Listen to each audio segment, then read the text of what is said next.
Stepping up peace efforts in Yemen, the UN's attempts to revive talks to end the three-year civil war find support from key players. But what will it take to stop the vicious cycle of violence, death, disease and hunger in one of the world's poorest countries? This is Inside Story.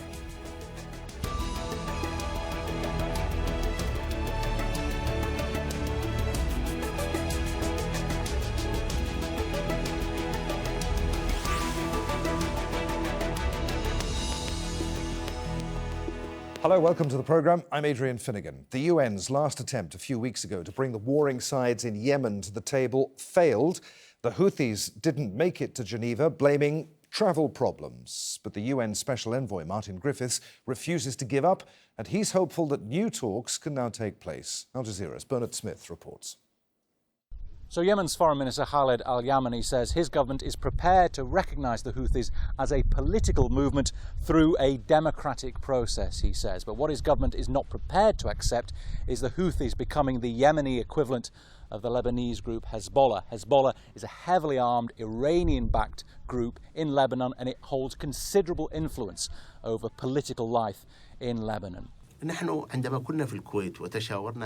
Yemeni government made many concessions during the consultations in Kuwait, but there are red lines that cannot be crossed, like not allowing in Yemen what is happening in Lebanon, where a party like Hezbollah creates hurdles in the political process. The government could accept the Houthis as a political movement within the political community in the country through a democratic process that reflects their true size. And the UAE's foreign minister, he's tweeted, Anwar Gargash has tweeted, that he fully supports UN proposals for new talks soon. The UAE's troops are fighting alongside Yemeni government forces. And the UN Special Envoy for Yemen, he says that he's convinced the Houthis are also prepared to talk. So the priority now for Martin Griffiths is to get all sides around the table as soon as possible. It's got to be within weeks. I don't think we can allow it to be delayed until kind of over the horizon, because the problem with that is, and I've been reassured this week meeting people here in New York, that people lose the narrative of peace. And once you lose the opportunity to talk about a settlement, the narrative of war becomes dominant, and that's what we must try to get away from. For now, though, the fighting and the airstrikes continue. Since June, much of those airstrikes have been centred around the strategically important port of Hodeidah. Yemen remains blockaded at sea and by air. The UN is warning that the country is on the verge of famine, and already there are reports of children dying from malnutrition. And this is a conflict where at least 20,000 people have been killed since fighting began. Well, let's remind you of previous UN attempts to get the warring parties in Yemen together. The first round of talks was held in Geneva in June 2015, 3 months after the Saudi-led coalition entered the conflict. But that meeting collapsed after Yemen's government in exile accused Houthi representatives of refusing to meet them. Later that same year, the UN managed to organise negotiations that lasted for 6 days. They agreed a mass prisoner swap, but nothing else of significance. Fast forward to Kuwait in April 2016. That's the last time the sides actually met. But after 108 days, the talks ended with no agreement. Right, let's bring in our guests for today's discussion. From London, we're joined by Andreas Krieg, an assistant professor at the Defence Studies Department at King's College London. From Sanaa is Hussain al Bukhaiti, a Yemen affairs analyst and journalist. And from Bristol, Sabah al-Kozai, a political commentator and lecturer at the City of Bristol College. Gentlemen, welcome to you all. Andreas, let's start with you. As we heard Bernard Smith saying there, Yemen's foreign minister has said that his government could accept the Houthis as a political movement through a democratic process that highlights their true size, but that the Houthis wouldn't be allowed to become like Lebanon's Hezbollah. There are red lines that cannot be crossed, he said. Does that get us anywhere if and when the peace talks resume?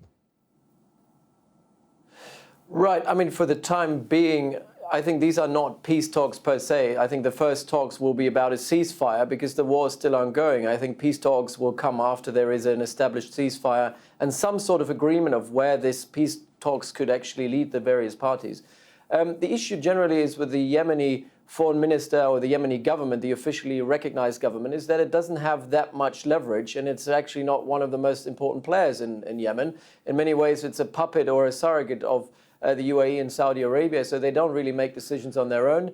It is a good sign that they show at least a willingness to accept the Houthis or Ansar Allah as a political movement and political party that is part of the process, because that was one of the things, one of the contentious issues that for a very long time the Emiratis and the Saudis have rejected, to accept that actually the Houthis are part of Yemen and they should be part of any political process that comes after the war. The issue, however, is, and that will be long term, for the peace process will be to determine what is actually the actual weight of the Houthis in Yemen and what is the kind of size that is proportionate to the kind of political and also public weight that they have within the country. And that's very difficult to determine, because obviously now the Houthis control large parts and some of the most important parts of Yemen. And we'll have to see whether this can be represented. If you then say that Ansar Allah is actually something that comes just from the northern province, or that the Houthis are from the northern province and are therefore only represented there and get only a fraction of the kind of political say that they want to have, then this is obviously is not going to be something the Houthis will be pleased about. But I think this is for a later peace agreement to be determined. I think, first of all, showing good faith, goodwill in now from both parties to say, actually, we're willing to accept the other party and accept that the other party has an input, and the Houthis particularly, I think is a good sign, and that is a beginning to suggest also to the UN that there is a willingness to talk. All right, Hussain al Bukhaiti in Sanaa. After the collapse of the Geneva talks, the crisis group accused the Houthis of last-minute gamesmanship that sent a clear message that they are not serious, which confirmed the suspicions of the coalition. Are the Houthis serious about peace in Yemen? I mean, of course, they are really, really serious. And we remember that they have accepted to go to Dhahran al-Janub, south of Saudi Arabia, for talks, and as well to Kuwait, even though Kuwait is a part of this coalition war. They did refuse to go to a country that has launched a war against them.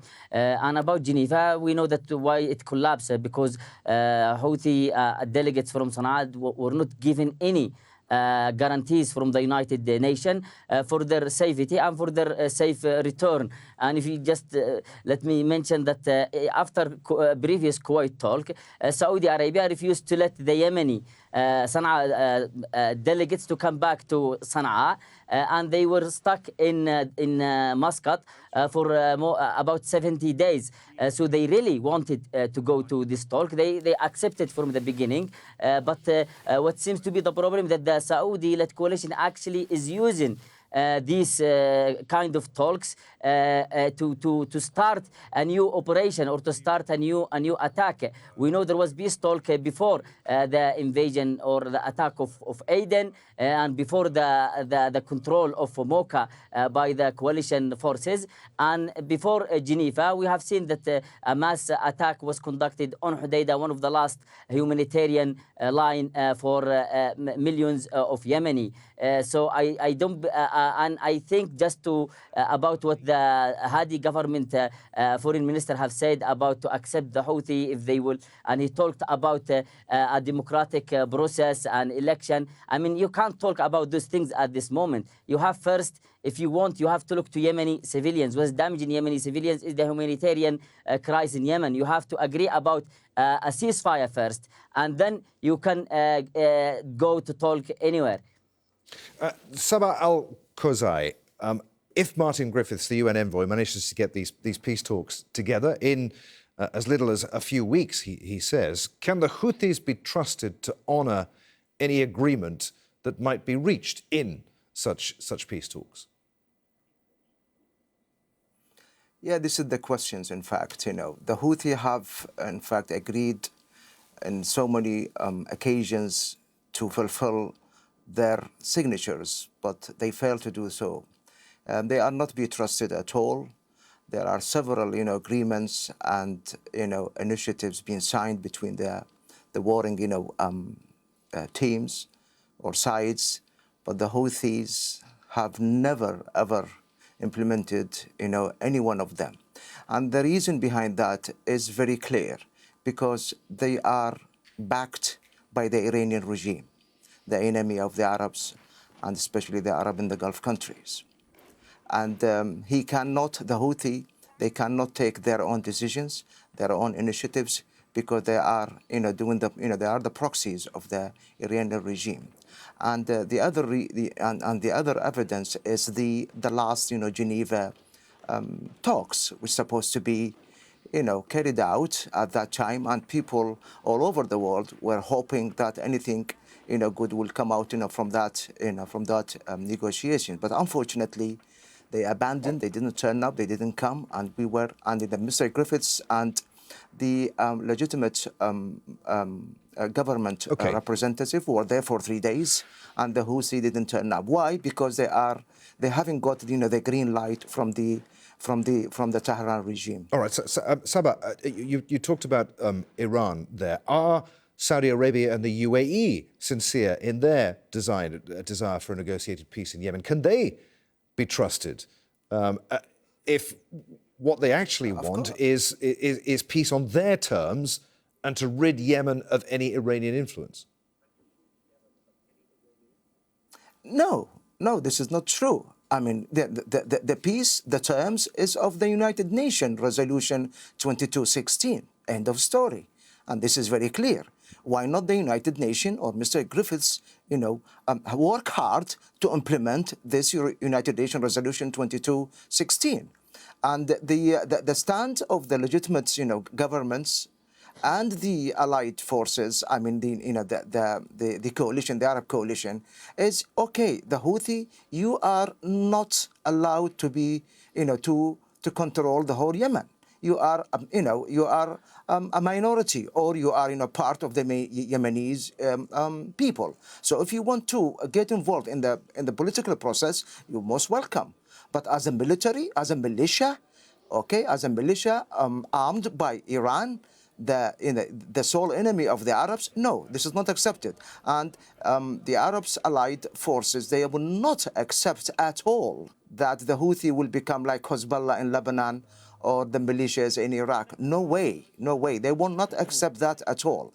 So it's very clear. If you want if you want to make peace, if you are, your excuse is humanitarian, issues, okay, accept the 2216, sit down and agree. But the trouble is, they've been used as a playing card by the Iranian regime in the upcoming battle for life with Trump administration next sets of embargoes embargoes in the beginning of November. Okay, Andreas, to what extent are we talking about the elephant in the room here? Where does Iran and Iranian influence play into the current conflict? Huge. I mean, we have to make one thing clear, because what I just heard from the previous speaker is this narrative of Iran as the evil empire, and this securitization of Iran as the most concerning threat to the Arab world.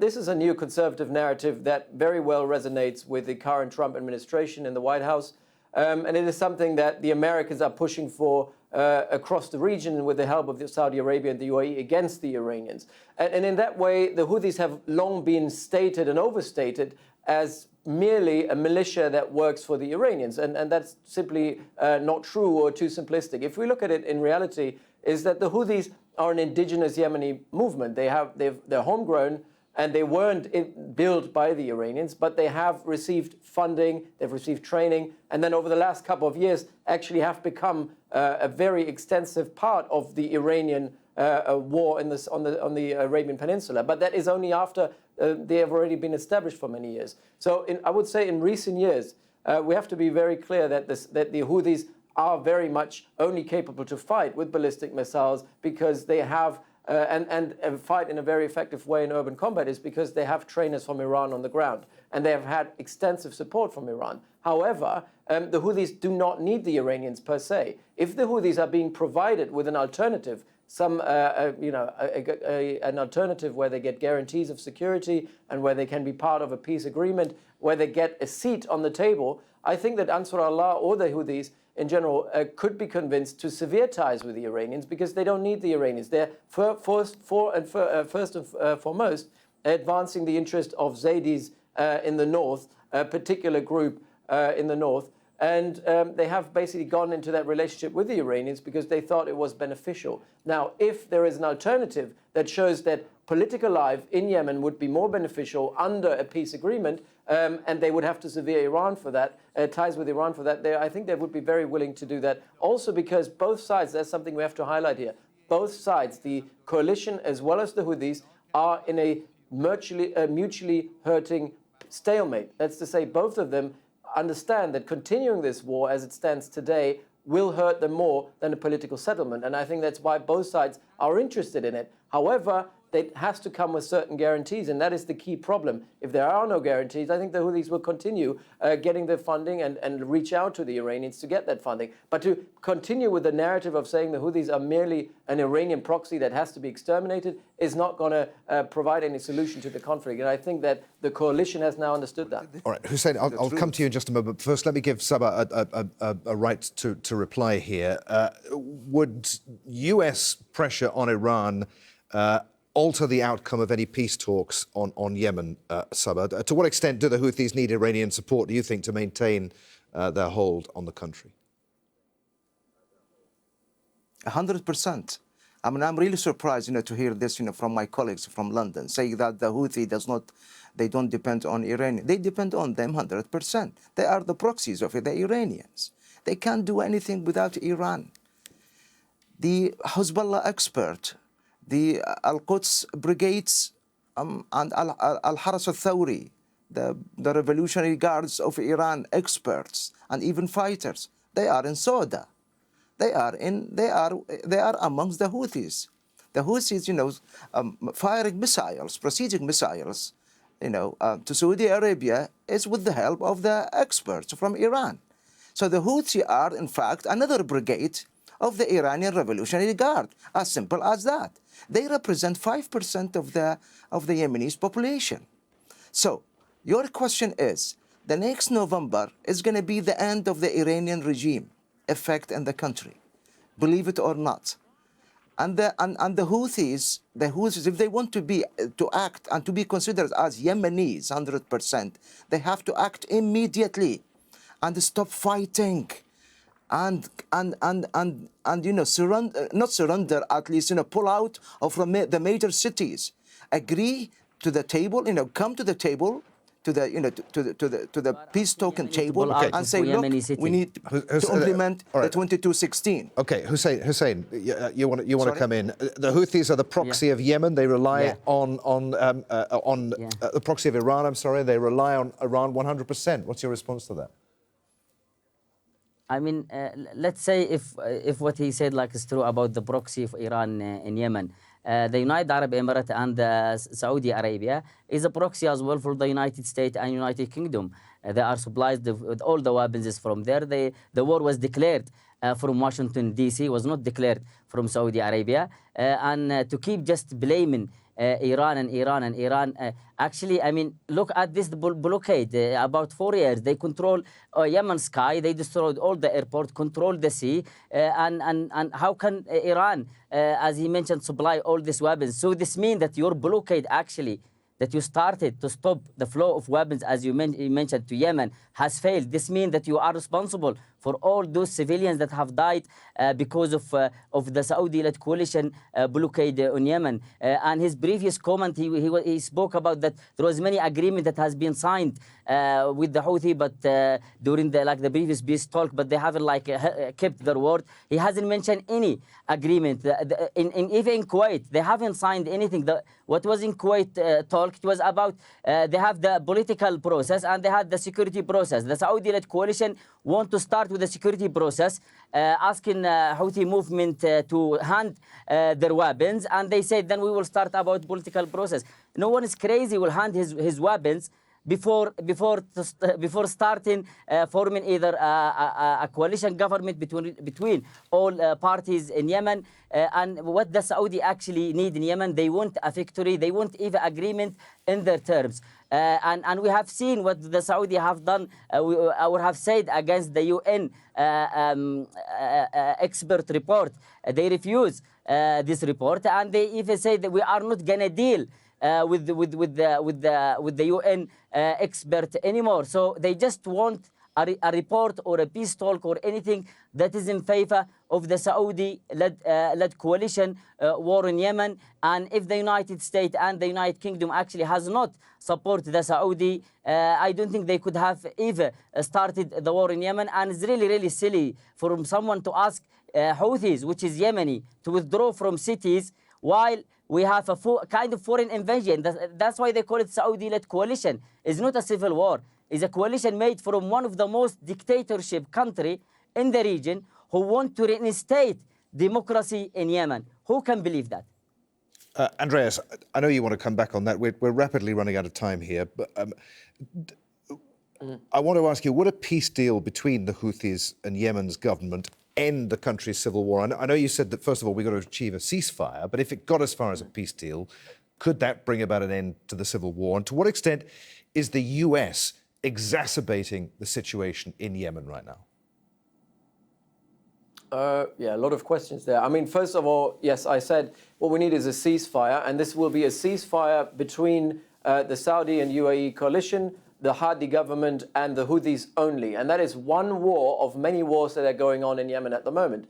One big elephant in the room that we haven't spoken about is the southern movement, is the SDC, are the various proxies of the Emiratis in the south that have their own life, have their own objectives, and are pursuing their own agenda, which for the most part is very much secessionist. That in itself will create and will continue to pose a problem as we move along. And if we don't address that, then a peace deal between the Houthis and the Hadi government and the coalition might bring peace or a somewhat a settlement in the north, but will create a whole bunch of other spoilers in the same way that the Houthis have been spoilers to since 2012.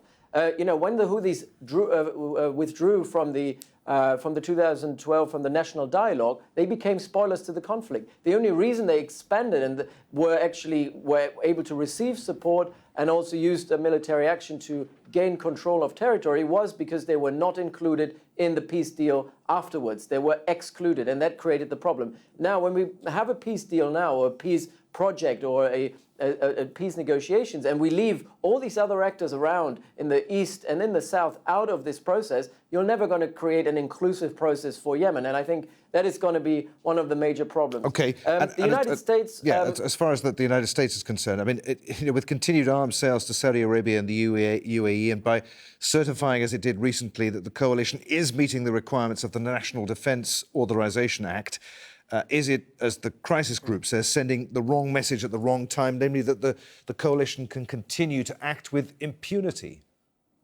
Yes, because it's part of a war over narratives against Iran. They have framed the Yemen conflict as a war against Iran, and I think that is misleading because the Yemeni war will continue with or without the Iranians. So the problem here is that the Americans are giving support to a coalition that so far has been attacked for war crimes, and we've got all kinds of evidence for that, and a coalition that doesn't seem to pursue until now a political process. So I think the Americans have to put pressure, and the reason that Al Jubair and all other GCC countries, particularly Saudi and the UAE, are now willing to talk about a political process in Yemen is because the Trump administration has made it clear that they will have to see a change on the ground in the way they conduct themselves, because there's a lot of pressure from Congress and also obviously in Europe a lot of pressure from the public asking questions of why are we continuously supporting the Saudis and the Emiratis when they don't stand and stick by international humanitarian law. And I think this kind of pressure is now felt in Riyadh and Abu Dhabi, and that's why I think partially they're trying to come around. But so far, it's all talk. We haven't seen any action on the ground because the war continues. And so far, there is no sign that there will be any political process. Gentlemen, there, I'm afraid we must leave it. Many thanks to all of you for being with us. Andreas Krieg, Hussain al Bukhaiti and Sabah al-Kozai. And as always, thank you for watching. You can see the programme again at any time just by going to the website, aljazeera.com. For further discussion about our topic today, go to our Facebook page. You'll find that at facebook.com/AJ Inside Story. And you can join the conversation on Twitter, our handle @AJ Inside Story. From me, Adrian, Finighan, and the whole team here in Doha. We'll see you again. Bye for now.